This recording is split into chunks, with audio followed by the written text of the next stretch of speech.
Le régime dictatorial de Macky Sall continue d'œuvrer pour bloquer la candidature d'Ousmane Sonko. Malgré la décision du juge du tribunal des grandes instances de Ziguinchor, la direction générale des élections refuse de recevoir le député qui est chargé de récupérer les fiches de parrainage du leader de l'opposition sénégalaise Ousmane Sonko.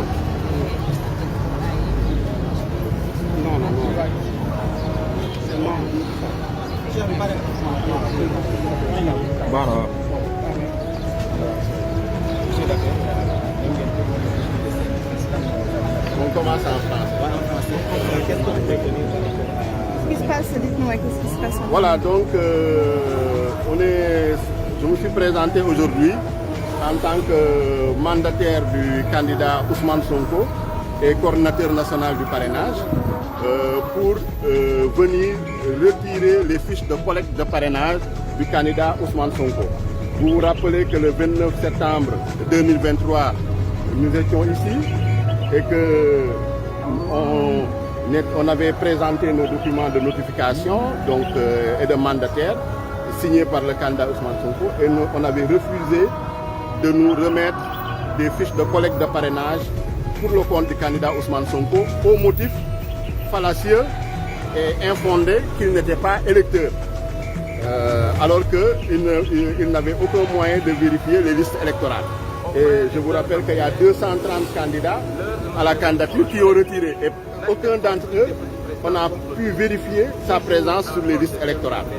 Bon, nous nous sommes conformés à la loi et comme la loi nous le permet, nous avons déposé un référé liberté.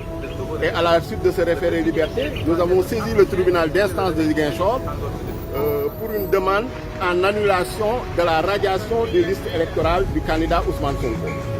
Et le tribunal d'instance de Ziguinchor, après en tout cas avoir écouté toutes les parties, nous a donné raison et a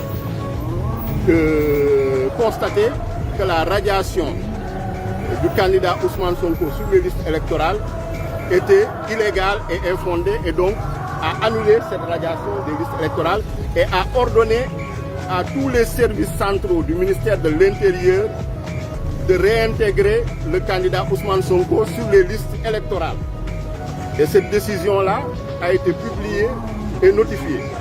Donc aujourd'hui, nous nous sommes présentés avec l'huissier, avec les décisions pour les signifier à la DGE et en même temps retirer les fiches de collecte de parrainage. À notre grande surprise, on nous a refusé l'entrée à la DGE. Moi, en tant que député à l'Assemblée nationale, président de commission permanente à l'Assemblée nationale, on nous a refusé l'entrée. Je me suis présenté, ils ont dit qu'ils doivent nous annoncer. D'abord, un policier, donc à l'entrée, en faction à l'entrée, il dit qu'il va nous annoncer. Ensuite, d'autres ses supérieurs sont arrivés pour nous dire qu'ils vont aller, en tout cas, nous annoncer auprès du directeur général des élections. Et quand il est revenu, il a dit que le commissaire lui a dit, le directeur général des élections, qu'il ne reçoive, la DGE ne reçoit personne aujourd'hui. C'est bien les mots que je vous dis. La DGE ne reçoit personne. Pourquoi? Il n'y a aucun motif. Ils nous ont dit que la DGE ne reçoit personne. Donc c'est vraiment de l'arbitraire.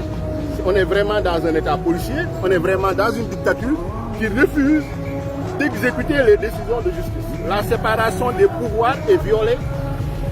Et vous savez bien que le président de la République avait dit lui-même qu'il veillera personnellement à l'exécution stricte de toutes les décisions de justice. Et nous notons aujourd'hui que la justice est bafouée, la justice est violée, la justice est traînée par terre par une administration, en l'occurrence la DGE, le ministère de l'Intérieur qui refuse d'exécuter les décisions de justice. Qu'est-ce que vous allez faire? Mais nous allons user de toutes nos voies de droit et nous battre politiquement pour faire exécuter cette décision de justice. Puisque c'est l'huissier lui-même, on a violé ses droits en tant qu'huissier parce qu'on ne l'a pas laissé rentrer, donner les significations et les notifications, ce qui est une violation également de sa mission d'huissier. Donc aujourd'hui, ce que je peux vous dire, c'est que l'État du Sénégal, en l'occurrence à travers la DG, le ministère de l'Intérieur, n'a plus de limites, n'a plus de bornes et se permet en tout cas de violer complètement toutes les lois, tous les règlements, la Constitution Donc ce qui veut dire que c'est une administration complètement arbitraire, une administration soumise, qui répond peut-être à des décisions personnelles de je ne sais qui, mais qui ne répond plus, en tout cas, à la loi, qui n'est plus soumise à la loi, qui n'est plus soumise aux décisions de justice. Donc ce qui est extrêmement grave. C'est un précédent très dangereux. Selon vous, vous auriez été en mesure de récupérer ces fiches de parrainage? Mais on a une décision de justice qui a été notifiée à toutes les administrations. Aujourd'hui, on s'est présenté avec un huissier pour venir signifier la décision. Signifier la décision. La moindre des choses, c'est qu'il laisse rentrer l'huissier et que l'huissier fasse son travail. La moindre des choses, c'est qu'il nous laisse rentrer à la DGE, c'est un service public, pour qu'on puisse, qu'on soit face à face, qu'ils aient le courage de nous dire on ne vous reçoit pas. Mais quand ils bloquent l'entrée de la Direction générale des élections en disant que personne ne rentre, en me ciblant personnellement en tant que député, en tant que président de commission à l'Assemblée nationale, c'est extrêmement grave.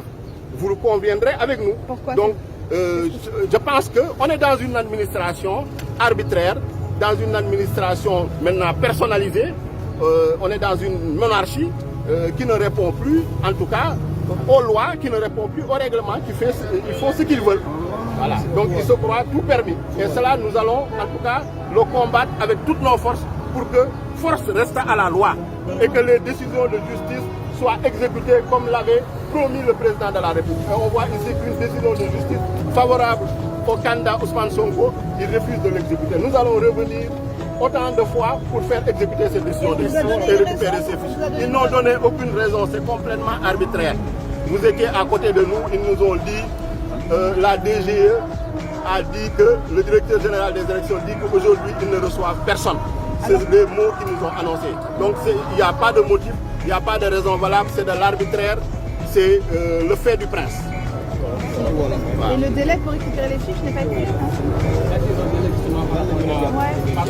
Le délai pour récupérer les fiches n'est pas écoulé? Le délai pour récupérer... Non, on n'est pas dans ce cas de forclusion, mais il y a une violation caractérisée et grave de nos droits d'électeurs et de droits de Ousmane Sonko en tant que candidat. Donc c'est extrêmement grave et ça, c'est pas une question de délai, c'est une question d'exécution d'une décision de justice, c'est une question de séparation des pouvoirs, c'est une question de démocratie, c'est une question d'état de droit. On est dans une république, on n'est pas dans une monarchie, on n'est pas dans une satrapie, on n'est pas dans une république bananière. Donc il faudrait que force reste à la loi et que les décisions de justice soient exécutées immédiatement. Il n'y a pas de délai pour récupérer ces fiches de parrainage? Mais bien sûr qu'il y a un délai de dépôt des candidatures au niveau du Conseil constitutionnel. Si on ne vous remet pas de fiches de parrainage jusqu'au dépôt des déclarations de candidature au niveau du Conseil constitutionnel, vous serez fort con, c'est sûr. Donc, il n'y a pas de raison qu'on ne vous donne pas de... Il n'y a aucune raison, mais qu'ils nous donnent les raisons, qu'ils osent nous affronter au moins face à face en nous disant qu'on ne vous remet pas les fiches pour tel motif. Mais ils n'ont pas d'argument, ils n'ont pas de motif. Ils reçoivent simplement des ordres illégaux de leurs supérieurs et ils les exécutent aveuglement, comme des robots. C'est ça qui est dangereux.